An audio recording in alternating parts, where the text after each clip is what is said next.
5월 12일 금요일 아침 묵상에 함께 해주신 여러분들 환영합니다. 오늘도 주시는 말씀, 같이 나누는 말씀이 여러분들의 삶에 힘이 되고 길이 되고 빛이 되시길 축복합니다. 오늘 주시는 말씀 사도행전 5장 12절부터 26절 같이 읽도록 하겠습니다. 사도들의 손을 통하여 민간의 표적과 기사가 많이 일어나매 믿는 사람이 다 마음을 같이하여 솔로몬 행각에 모이고 그 나머지는 감히 그들과 상종하는 사람이 없으나 백성이 칭송하더라. 믿고 주께로 나아오는 자가 더 많으니 남녀와 큰 무리더라.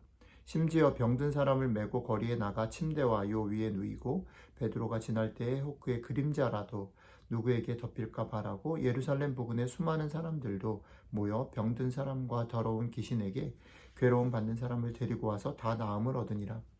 대제사장과 그와 함께 있는 사람 즉 사두개인의 당파가 다 마음에 시기가 가득하여 일어나서 사도들을 잡아다가 옥에 가두었더니 주의 사자가 밤에 옥문을 열고 끌어내어 이르되 가서 성전에 서서 이 생명의 말씀을 다 백성에게 말하라 하며 그들이 듣고 새벽에 성전에 들어가서 가르치더니 대제사장과 그와 함께 있는 사람들이 와서 공회와 이스라엘 족속의 원로들을 다 모으고 사람을 옥에 보내어 사도들을 잡아오라 하니 부하들이 가서 옥에서 사도들을 보지 못하고 돌아와 이르되 우리가 보니 옥은 든든하게 잠기고 지키는 사람들이 문에 서 있으되 문을 열고 본즉 그 안에는 한 사람도 없더이다 하니 성전 맡은 자와 제사장들이 이 말을 듣고 의혹하여 이 일이 어찌 될까 하더니 사람이 와서 알리되 보소서 옥에 가두었던 사람들이 성전에 서서 백성을 가르치더이다 하니 성전 맡은 자가 부하들과 같이 가서 그들을 잡아왔으나 강제로 못함은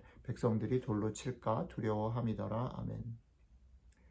오늘 우리가 읽은 말씀은 예루살렘 성전에서 날 때부터 걷지 못하던 사람을 예수 그리스도의 이름으로 걷게 한 사건으로부터 시작된 이야기의 마지막 부분입니다. 제사장 무리들이 베드로와 요한을 가두었지만 결국 그들을 풀어줄 수밖에 없었고 그들이 돌아와서 같이 기도했을 때 어저께 우리가 말씀 나눴던 것처럼 그들이 기도 가운데 감사의 기도뿐 아니라 그들에게 병을 고치고 기적을 베푸는 은사들을 달라고 했을 때 하나님께서 오늘 말씀을 통해서 그런 은사들을 베풀어 주셔서 그 일들이 그 능력이 주변 사람들에게 알려지고 많은 혜택을 주었고 그들이 그것을 보면서 이들을 두려워하고 또 말씀을 듣게 되었다 이런 얘기줄이죠. 그런데 오늘 말씀에 보면 그런 능력이 그 기도 응답으로 그런 능력이 그들에게 주어졌고 또 많은 혜택을 누렸고 또 복음을 듣게 되었지만 동일한 그 일로 인해서 그렇게 많은 은사들을 발휘한 일들로 인해서 사도들은 또 옥에 갇히게 되는 일들이 있었다라고 말합니다. 그들을 옥에 가둔 사람들, 제사장의 무리들은 시기했다라고 말합니다. 동일한 사건들을 보면서 어떤 사람들은 시기하고 어떤 사람들은 그것을 보며 하나님을 알게 되는 것이죠. 그런데 놀라운 것은 시기한 그 사람들이 사도들을 옥에 가두었지만 그들을 계속해서 옥에 가둘 수는 없었고 하나님 그들을 또 몰래 풀어주시고 또 그들을 다시 가두려고 했지만 많은 증인들이 있어서 그들을 어찌할 수 없었다라는 게 오늘 이야기의 결론입니다. 오늘 말씀 속에서 우리가 같이 좀 생각해 보기를 원하는 건 뭐냐면 하나님은 분명히 우리의 모든 것을 듣고 계시고 우리의 기도를 알고 계시고 우리의 형편을 살피고 계시고 우리를 붙들고 계시는 분이십니다. 그렇기 때문에 우리의 기도에 응답하시는 그것은 믿고 기도하자라고 했습니다. 그런데 실제로 우리들의 삶에서는요, 어떻게 해요? 당장 원하는 대로 되는 때도 있지만, 사도들처럼 응답받아서 은사를 발휘하는 때도 있지만, 동일한 일로 어떻게 갇히고 어려움을 당하기도 한다라는 겁니다. 여러분들의 삶을 잘 돌이켜 보시면 좋겠습니다. 우리들이 얼마나 우리에게 벌어지는 결과 때문에 영향을 받는지, 그렇죠?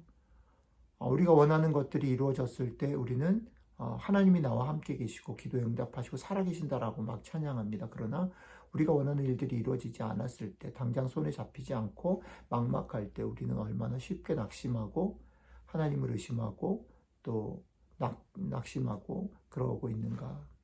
우리들의 모습이 그런 거라는 거죠. 그리고 우리들의 삶에서 때로는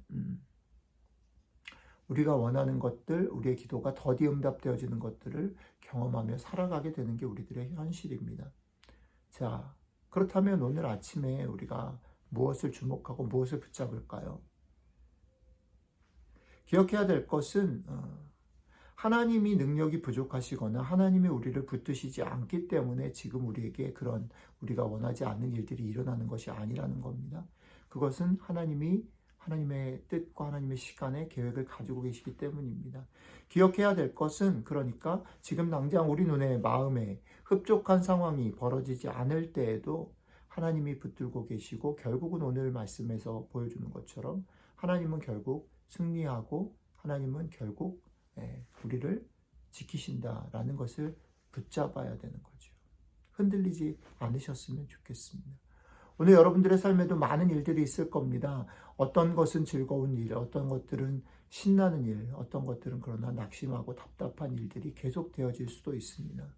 그러나 이렇든 저렇든 어떤 상황에서든지 하나님이 우리를 붙들고 계시는 것은 변하지 않고 하나님은 결국 승리하신다라는 사실이, 이 믿음이 여러분들을 다시 용기 내고 다시 견뎌낼 수 있는 그런 복된 하루가 되시기를 주님의 이름으로 축복합니다. 기도하겠습니다. 이 하나님, 우리들은 벌어지는 상황과 우리들이 기대하는 일들에 얼마나 많이 마음을 뺏기고 눈을 뺏기고 귀를 뺏기는 자들인지 주님 아시죠? 그런 우리들에게 오늘 말씀을 통해서 하나님은 여전히 우리를 붙들고 계시고 하나님은 결국 승리하시는 분이신 것들 말씀해 주셔서 고맙습니다. 오늘 하루 우리들의 여러 가지 삶들 가운데 이 말씀이 우리에게 힘이 되고 정말 버팀목이 될 수 있으면 좋겠습니다. 그래서 오늘 하루 어려운 상황과 낙심하는 상황 속이 그런 일들이 벌어진다 할지라도 감사함으로 믿음으로 견뎌내는 그런 축복이 있게 하시고 혹은 우리의 삶에서 정말 신나고 멋진 일이 일어날 때에 그건 역시 하나님이 도우시고 함께 하신 결과임을 기억하고 겸손히 하나님께 영광과 감사를 돌리는 주변의 사람들과 그 기쁨들을 나누는 복된 하루 될 수 있도록 함께 해주시면 좋겠습니다. 감사드리며 우리 주 예수님 이름으로 기도드렸습니다. 아멘.